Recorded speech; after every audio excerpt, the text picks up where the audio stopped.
when a thin black man, cleaner, an unknown veteran, faced the invincible colonel and changed everything. The atmosphere inside the military training center was so heavy it felt like the air could split in two.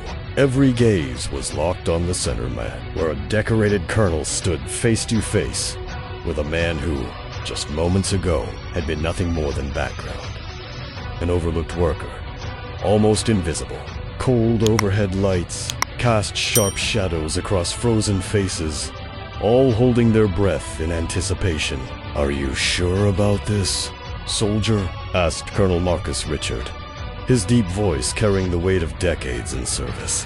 Around his waist, a perfectly tied black belt bore stripes that told stories of countless victories. Richard was a legend at Fort Davidson. Over 200 matches won, a reputation for breaking bones and egos with equal precision. Across from him, the other man simply nodded. No arrogance, no bravado.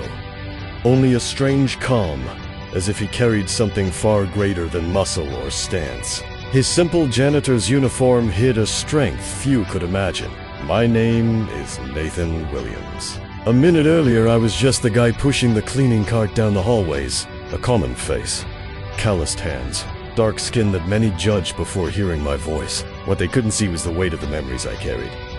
Desert sand, broken camaraderie, promises left unfulfilled. For 6 years, I chose to be invisible. I came in early, cleaned, avoided eye contact, avoided conversation. It was easier that way than explaining why a former staff sergeant with 3 combat tours was now scrubbing toilets for Marines half his age. That morning, the colonel was demonstrating Brazilian Jiu-Jitsu techniques to a group of recruits. His movements were meticulous, sharp, calculated to impress and intimidate. When he called for a volunteer, his eyes lingered on me 3 times before finally making the invitation. Everyone knew his reputation. The grinder, earned not only for his skill but for his love of humiliating anyone who dared to challenge him. "Hey, you, the cleaning guy, come show everyone what happens when discipline meets whatever it is you represent," he said, pointing at me with a cruel smile. Nervous laughter rippled through the room. A few were already pulling out their phones, ready to record what they thought would be a public humiliation. What they didn't know was that before I ever held a mop, I had trained special forces in hand-to-hand combat. I had survived 3 deployments, not by luck, but because I learned to fight in places where hesitation meant never going home. And in that moment, as I set my cleaning supplies down at the edge of the mat and felt the floor beneath my boots, something long dormant inside me woke up. Riches stretched with the ease of a man who'd made a career out of putting on performances like this. But what he couldn't possibly know was that today, he had just invited the only man in the room with nothing left to lose and everything to prove. The tension rippled through the circle of Marines forming around us. Quiet murmurs ran like static in the air, carrying both curiosity and prejudice. Richard adjusted his GI and locked eyes with me, searching for the fear he was certain he'd find. I knew that look. The gaze of a man who had built his reputation by breaking opponents, not only on the mat, but inside their heads. He believed respect was earned through fear, not leadership. What he didn't realize was that I had already faced far more dangerous enemies and survived. As we circled each other, I could feel years of silence and submission transforming into something sharper, something dangerous. Clarity. It wasn't anger. It wasn't vengeance. It was purpose. Every Marine I'd seen, humiliated by him, burned in my memory. I no longer saw just a colonel standing before me. I saw a symbol of everything wrong with power in the wrong hands. "Let's see what you're really made of, boy," he said, dragging out the word boy with just enough venom to make it clear. This wasn't only a physical challenge, it was an attempt to reduce me to something smaller, to fit me into the box he wanted me in. The murmurs around us faded. Everyone could feel this wasn't going to be a typical demonstration. Then Richard went for his signature move. A brutal, over-the-shoulder throw, designed to end the fight before it even began. I let him think he was in control. At the very last moment, I redirected his momentum, and the invincible colonel found himself airborne, crashing onto his back with a thud that echoed through the gym. Eyes widened. The myth of unteachability had its first crack, but he didn't back down. He got up, red with fury, and charged again. This time with the urgency of a man watching his reputation slip away. Every strike, every attempt to dominate, I countered with surgical calm. I wasn't just fighting him.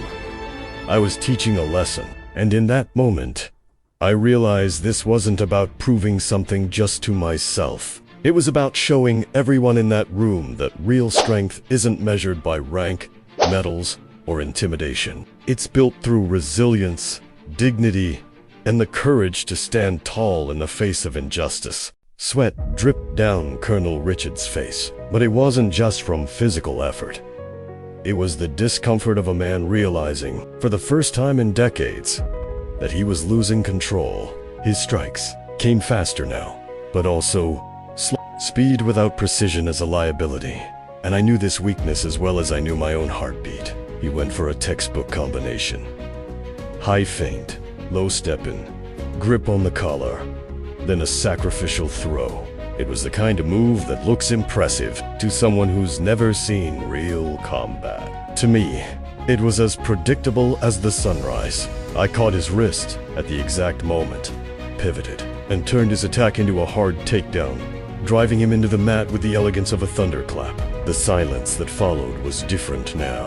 There were no laughs, no mockery. It was the heavy silence of people watching something that went far beyond a sparring match. This wasn't just a colonel being taken down.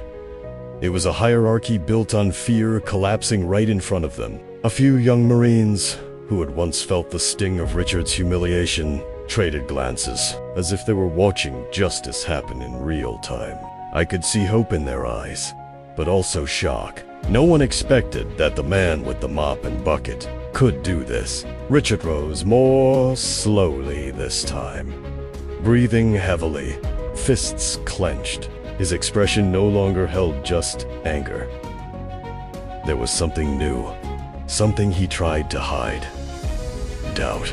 Doubt about himself, about his dominance, about everything he believed kept him untouchable. I knew I was one step away from ending this, but I also knew this moment wasn't just mine. It belonged to everyone who had ever been reduced, ignored, or underestimated. And for them, I couldn't just win.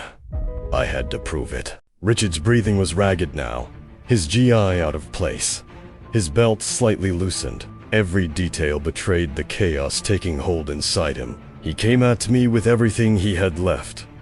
No longer with the cold calculation of a master, but with the raw fury of a man watching his authority crumble. His strikes were stronger, but also wider, more reckless, as if sheer force could bury the truth unfolding in front of everyone. I'd seen this reaction before. In the desert, when an enemy sensed defeat coming and threw everything into one desperate charge. But in real combat, that only speeds up the end. When he tried to grip my collar to throw me off balance, his weight pitched forward just enough to leave an opening. I slipped aside like smoke, grabbed his belt at the hip, and with one clean pivot of my hips, sent him flying across the mat. The impact echoed through the floor and into the stunned faces of everyone watching. This time, there was no room for excuses or lucky shots. This was pure technique, honed over years in places where mistakes meant never coming home. Richard tried to get up, but I was already there.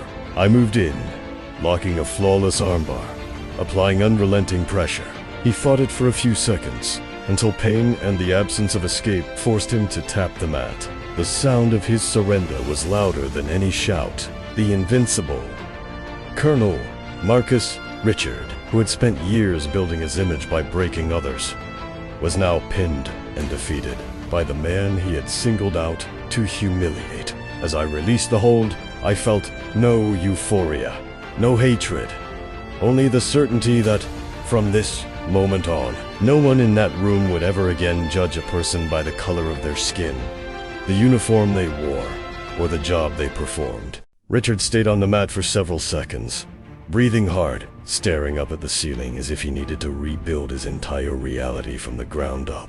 I knew enough about him to understand that, in that moment, He wasn't just feeling physical pain. He was facing the deepest defeat of his career.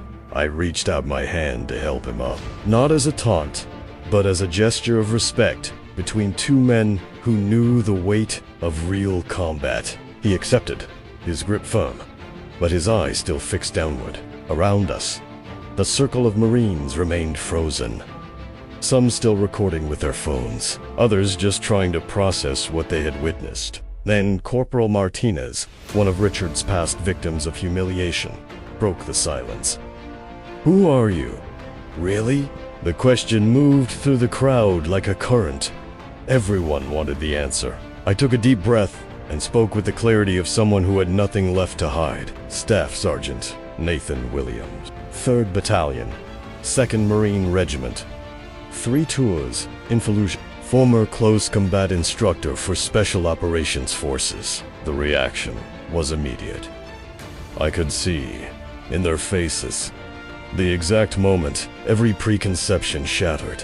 The janitor they ignored, the man they barely greeted, had once trained warriors who, in turn, had trained others to fight. Richard, still catching his breath, finally looked up.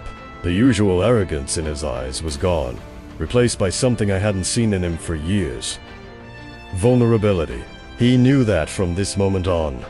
Whatever power dynamic had existed between us was gone forever. After that night, Fort Davidson was never the same. There were no cheers, no celebration, just a deep, almost sacred silence, as if everyone understood they had witnessed something historic. The recordings spread across social media within hours, and soon the video of the janitor who took down the colonel was being talked about far beyond the base. But for me, the real impact wasn't in the sudden fame. It was in the change in their eyes. In the young Marines who used to pass me without noticing, now greeting me with respect. In the whispers that no longer carried mockery, but admiration. Even Richard began to act differently. We didn't become friends, but something in him had cracked open, making space for a more human side. He started listening more, teaching without humiliating, asking before ordering, perhaps because, for the first time,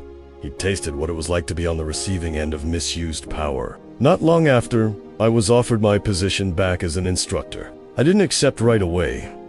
I realized my greatest impact came from where no one expected it. Those 6 years of being invisible had taught me that you don't need rank to change an environment. Sometimes, simply showing up with dignity, day after day, is the strongest form of resistance. I still keep the janitor's uniform hanging in my closet. It reminds me that anyone, no matter their appearance or their title, can carry a strength capable of changing everything. And that in a world quick to judge by the surface, it's always a mistake to underestimate the quiet ones.